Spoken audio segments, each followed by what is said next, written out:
গাছের গোড়া দিয়ে কচু গাছই জন্মায়, তাহলে বাশার আল আসাদের উপর মানুষ এত আশা কেন রেখেছিল? আসলে বাশার আল আসাদ বহু বছর লন্ডনে ছিলেন, আর লন্ডনে তিনি ডাক্তারি পড়ছিলেন। তিনি একজন চোখের ডাক্তার ছিলেন। এবার বহু বছর ধরে যেহেতু তিনি ওয়েস্টার্ন কালচারে থেকেছেন, উন্নত দেশে ঘুরেছেন, এমনকি একজন শিয়া মুসলিম হয়ে তিনি একজন সুন্নি মুসলিম আসমা আখরাজকে বিয়ে করেছিলেন। ফলে লোকজনের মধ্যে বাশার আল আসাদকে নিয়ে অনেক আশা ছিল। কিন্তু হয়েছিল ঠিক উল্টোটা। বাশার আল আসাদ ক্ষমতায় এসে তার বাবার থেকেও আরও বেশি পরিমাণে দুর্নীতি শুরু করেন। দেশের মানুষের জীবন আরও বেশি দুর্বিষহ করে ফেলেন। দেশের এই সময় একটা হিউজ পপুলেশন গরিবী সীমার নিচে বসবাস করত, আর তাদের কাছে পর্যাপ্ত পরিমাণে খাবারও ছিল না। এরই মধ্যে আবার 2007 সালে সম্পূর্ণ সিরিয়া জুড়ে একটা ভয়াবহ খরা হয়। এই খরা 3 বছর ধরে চলেছিল।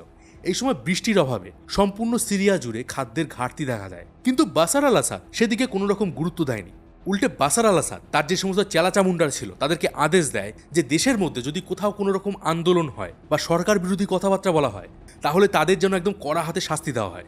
আর এর কারণটা আপনাদেরকে আগেই বলেছি যে ঠিক এই সময় আরবের বিভিন্ন দেশগুলোতে যেখানে ডিক্টেটরশিপ ছিল সেই জায়গাগুলোতে বিদ্রোহ হচ্ছিল। তো এরপরই বাশার আল আসাদ এমন একটা ভুল করে যার কারণে আজ পর্যন্ত প্রায় 5 লক্ষেরও বেশি মানুষ সিরিয়ায় মারা গেছে। এমনকি এই যুদ্ধে ভয়াবহ কেমিক্যাল ওয়েপেনও ব্যবহার করা হয়েছে, যেটা কিনা এই শতাব্দীর সব থেকে বড় হিউম্যান রাইটস ভায়োলেশন। চলুন এবার সেই বিষয় আপনাদেরকে বলি। সিরিয়ার একদম দক্ষিণে দারা নামের একটা ছোট্ট গ্রাম আছে। এখানে 14 বছরের একটা ছেলে থাকতো। এর নাম মুয়াইবা সিয়াসনে।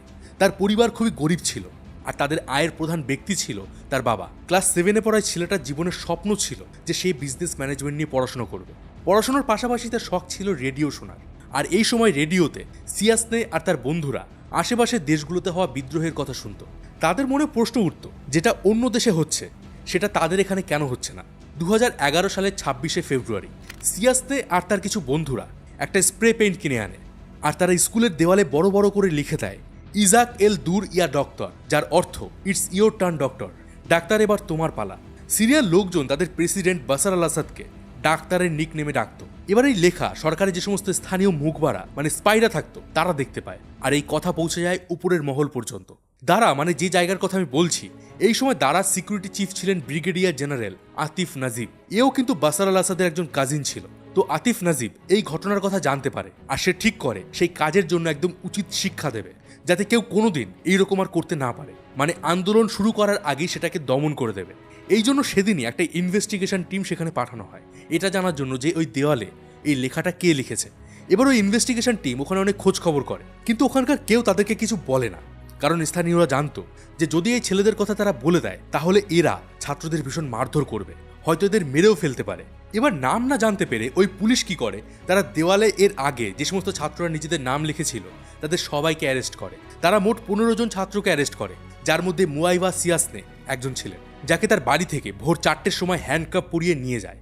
মানে ভাবুন ওখানকার পুলিশের কি বাহাদুরি, একটা নাবালক ছেলেকে হাতে হ্যান্ডকাপ পরিয়ে নিয়ে যেতে হচ্ছে। তো থানায় নিয়ে গিয়ে এই 15 জনকে তারা বেধড়ক মারধর করে, উলঙ্গ করে তাদেরকে ঝুলিয়ে দেয়, তাদের নখ উপড়ে ফেলা হয়, কারোর হাত পা ভেঙে ফেলা হয়, আর সব থেকে অমানবিক ছিল তাদের বাথরুমে নিয়ে গিয়ে শাওয়ার চালিয়ে তাতে কারেন্ট দিয়ে দেওয়া। হ্যাঁ ঠিকই শুনেছেন, 2011 সালে দাঁড়িয়ে 14 থেকে 15 বছরের নাবালকদের উপর ঠিক এই রকম অত্যাচার করেছিল সিরিয়ার গভর্নমেন্ট।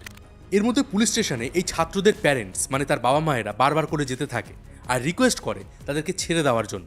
সে সময় পুলিশ এদেরকে তো ছাড়েই না, উল্টে এটা বলে যে তোমাদের বাচ্চাদের কথা তোমরা ভুলে যাও, বাড়ি যাও আরও বাচ্চা পয়দা করো, আর বাচ্চা পয়দা করতে যদি না পারো তাহলে তোমাদের বউদের এখানে পাঠিয়ে দাও, আমরা বাচ্চা পয়দা করে দেবো। আশা করি আপনারা বুঝতে পারছেন যে ঠিক কী লেভেলের অত্যাচার সিরিয়া সে সময় চলছিল। এবার বারবার করে পুলিশের থেকে যখন এইরকম ব্যবহার লোকজন পেতে শুরু করে তখন তারা প্রোটেস্ট শুরু করে। তারা প্রথমে শান্তিপূর্ণভাবে প্রোটেস্ট করছিল, আর তখন তাদের একটাই দাবি ছিল যে ছাত্রদেরকে ছেড়ে দেওয়া হোক।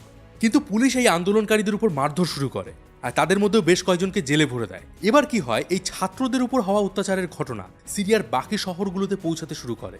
একে তো লোকজন সরকারের উপর ক্ষেপে ছিল, উল্টে আন্দোলনকারীদের উপর মারধর, জনগণ আরও ক্ষেপে যায়। এবার আরও বড় আকারে আন্দোলন শুরু হয়।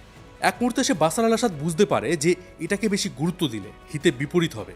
এই জন্য সে দাঁড়ায় একটা টিম পাঠায়, তারা দাঁড়ায় আন্দোলনকারীদের সাথে কথা বলে, আর 45 দিন পর ওই ছাত্রদেরকে ছেড়ে দেওয়া হয়। কিন্তু এতে এই ঘটনা আরও বিগড়ে যায়। ওই 14 থেকে 15 বছরের ছাত্রদের উপর পুলিশ যে কি পরিমাণ অত্যাচার করেছে সেটা সবাই দেখতে পায়। এদের গায়ে কাটা দাগ, কারোর হাত ভাঙা, কেউ চলতে পারছিল না। এই সব দেখে সিরিয়ায় আরও বড় আকারের প্রোটেস্ট শুরু হয়, আর এবার এই প্রোটেস্ট কন্ট্রোল করতে না পেরে পুলিশ লোকজনের উপর গুলি করতে শুরু করে। 25শে এপ্রিল 2011 সিরিয়ায় প্রথম পুলিশের গুলিতে 2 জন মারা যায়। পরের দিন সেই 2 জনের মৃতদেহ নিয়ে আবার আন্দোলন শুরু হয়, আর এবারও সেই আন্দোলনকারীদের উপর গুলি চালানো হয়। অবস্থা এমন হয়ে যায় যে রাস্তায় লোকজন আন্দোলন করত, পুলিশ তাদের উপর গুলি করত, আর পরের বার তারা আরো বড় আন্দোলন করত। আর এই আন্দোলনকারীদের কাছে কোনো বন্দুক ছিল না, তারা লাঠি পাথর এসব নিয়ে পুলিশের উপর হামলা করত, উল্টে পুলিশ তাদের উপর গুলি করত।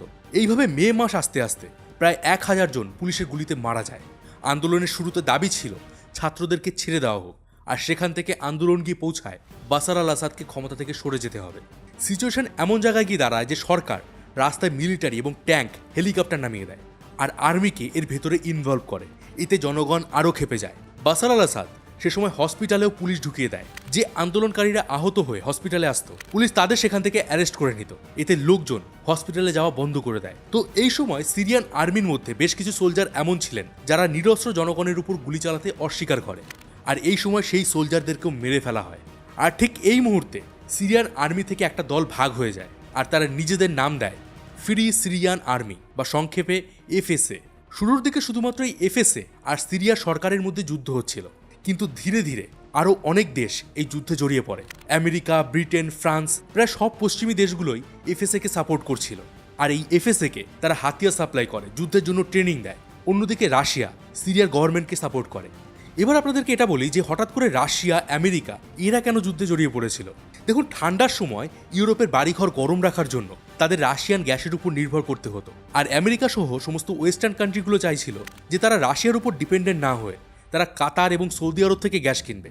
আর এই জন্য তারা একটা পাইপলাইন বানাতে চেয়েছিল, যেটা কিনা সিরিয়ার উপর থেকে যেত।